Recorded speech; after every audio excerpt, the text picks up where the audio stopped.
হরে কৃষ্ণ। আজকের গল্প গত 26শে ফেব্রুয়ারির মহাশিবরাত্রির। আমি তারই চেষ্টা করছি দিতে অল্প বিবরণ। এই দিন ছিল আমাদের বাড়িতে নাম সংকীর্তন ও সঙ্গে খিচুড়ি ভোগের আয়োজন। তাই সকাল সকাল নদীতে দিয়ে ডুব আমরা সারাটা দিন ব্যস্ত ছিলাম খুব। তুলসী মন্দিরে মায়ের পুজো শেষ হতেই টাঙিয়েছিলাম ধ্বজা। তারপরেতে ঠাকুরঘর সাজানোর জন্য থামিনি কোথাও, চলে আসি সোজা। আসলে স্বপ্ন দেখি এইরকমই এক বিজয় ধ্বজা উড়বে আমার রথে। হাল আমি ছাড়ছি না, তুমিও ছেড়ো না বন্ধু, চলছে লড়াই আজও এই একই শপথে। আসলে আমার সাধ করেছিল আমাকে বাধ্য, এই সব কিছুতে চেষ্টা করেছি নিষ্ঠা দিয়ে, যতটা হয়েছিল আমার সাধ্য। আর এটা আমার ঠাকুরঘরের ছোট্ট গ্রন্থাগার, যেখানে কিছু পড়ার চেষ্টা করি রোজ। আর আজ দেবাদিদেবের কাহিনী জানতে শিবপুরাণে নিচ্ছিলাম তার সঠিকভাবে খোঁজ।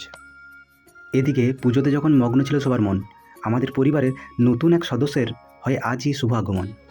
আর ওনাকে দেখে আমাদের সকলের মন হয় খুশিতে এক পলকে বন্দী। পুরুষ লিঙ্গের এই সদ্যজাতের নাম ঠিক করা হয় শ্রীমান নন্দী। তারপর সময় হয় মায়েরও পরিবেশনের কাজে হাত ধরিবার।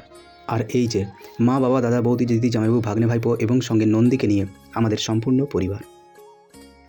আর এনারা হলো আমার ভাইপো এবং ভাগ্নে, যারা অংশগ্রহণ করেছিল আজ দাঁত বের করা কম্পিটিশনে। তারপর সূর্যাস্তে সম্পন্ন হয় আজকের নাম সংকীর্তন। নগর পরিক্রমা শেষে করি জনক জননীর চরণ ধৌতকরণ। জানো তো, যদি তুমি করো রাষ্ট্র এবং বাবা মায়ের সেবা, এর চাইতে পরম ধর্ম আছেই বা কিবা।